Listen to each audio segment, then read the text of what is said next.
There's something we also need to talk about, because I've seen a number of patients, or rather we've seen a number of patients who've come with irregular cycles, prolonged cycles longer than 35 days and above, and they think, I've seen a number who think that it's normal. One, let's say you never know what's normal until someone tells you, which is, I mean, it's okay.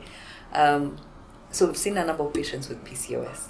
So it would be nice to discuss. Sort of talk about it. Yes, what it is. Maybe how they come in.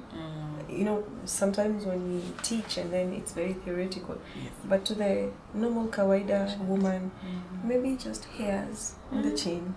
Acne. A lot of acne, yes.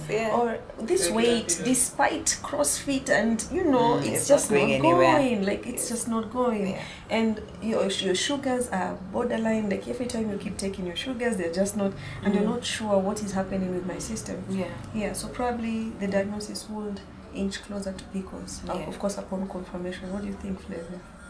And also adding the irregular periods. Most of the time it's just a chaotic periods, 2 to 3 months, no periods, and then they come and they're long and prolonged. So that's the time you need to come and just seek care, confirm the diagnosis, which we need to do a few things. We do a few lab tests, we do an ultrasound, and then now we come up with the diagnosis, because a number of things are wrong, not just one thing. I like what you said. Like how you said about when you come in, then now we do a few lab tests. It's also always important, because some people assume sometimes the only sign of, let's say, a thyroid disease may be your period misbehaving. You may have other signs like fatigue, but fatigue you can blame in this day and age on anything. You're tired. Your taxes. Your taxes make you very tired. Make you tired trying to pay them. Yes. So with the other things we exclude. So we'll do a thyroid test, we'll do prolactin levels to rule out other causes. And then on top of that also do an ultrasound. Very important. Because usually patients say, hey doctor, if you're thinking it's PCOS, why are you doing these other things? Labs are to rule in or rule out other things. So you may see something that doesn't quite tie. There's a thought process to it. I like that. Informally, patients, when they miss their periods, they don't come. They enjoy the lack of a period. It is when the period is back with a bang that they come running. So it is also to say that a lack of a period, of course, if you're not pregnant, a lack of a period, do not enjoy alone at home. There's something wrong. Come in. Do not just come in when things are raining heavily. And there's another group of patients that you said patients are okay with missing a period. The ones who are not okay with missing a period are the ones who are trying to conceive.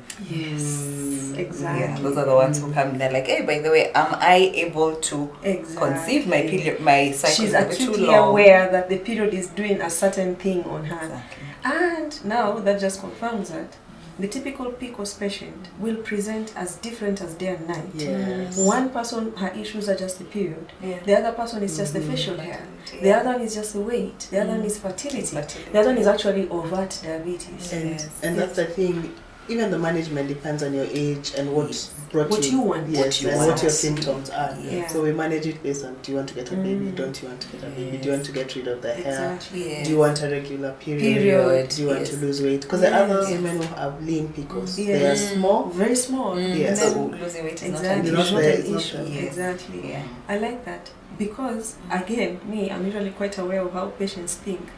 One patient, you may give the oral contraception pill, for example, she just wants a regular period. And then the one who's trying to conceive, you do not give that.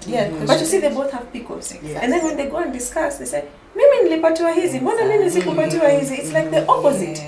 So whenever I see a PCOS patient, so we start, the age you are, what do you need? What are your needs now? What is priority for you now? Is it to get a regular period? Do you want to conceive now? So that you know, by the way, that if I'm giving you the birth control pills is to regularize your cycle, you will not be able to conceive at this moment.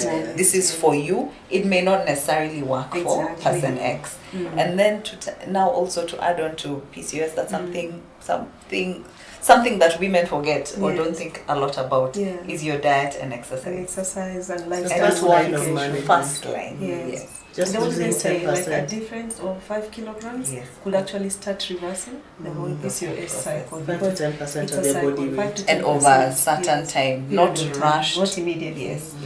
Good. And then also, that also should inform us that PCOS can even start to the young girl who is not even looking for fertility. She just wants a regular period.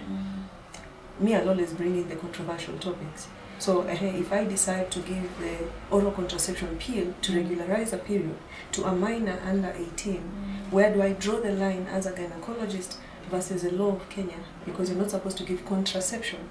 But just to clarify that in this sense, we are not giving contraception to your girl for her to indulge or, in that sense. Yes. It is management actively for a condition Yes. that is being treated for, I think. Yeah, and usually it's a discussion because, like you said, young girls are Yes. under 18. Under 18, Yeah, yes. so she come with her mom or dad, yes. and then now you tell them that yes, these are birth control pills Yes. to other people, Yes. but they have many uses. We use them for Yes, painful for periods, painful heavy periods and all periods, this, irregular yes. cycles. That information is very clear because this girl is taking this medication Yes. and going, say, to boarding To school. school, And they take to the And school so she's nurse. popping, and then now the teachers, and if the teachers, for example, are not informed, the problem starts there. Yeah. She's being judged. Are you sexually active? This guy now, whatever. I've seen quite a number of guys get into some sort of. It's not a good space to be in if the information is not very clear. Yes. And there's an association with PCOS and diabetes because you get insulin resistance. So you may find that your sugar is not well controlled. And that in terms of weight and lifestyle and a lot of medication, certain medication, not a lot of medication. We always say weight and lifestyle first to try and address that.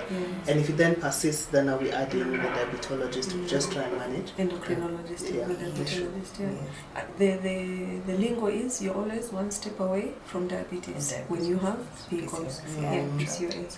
And then of course the long-term effects of it, because we're talking about diabetes now, we're talking about fertility now in your reproductive age. But what about long-term? This woman inching closer to her 40s, 50s. You see, she's had PCOS her whole life. There's been gains on her endometrium. Now it's bleeding, now it's not bleeding, now it's bleeding heavily. Now there is that risk to endometrial cancer. So it's not to say that you will get cancer, but your chances of At risk, exactly. Yeah. So you should always keep that in mind. Yeah. So you have PCOS, please come in, let's have a chat about it. Quite manageable. Yeah. And every person is different, having a different experience. Exactly, with the same PCOS. Yeah. Perfect.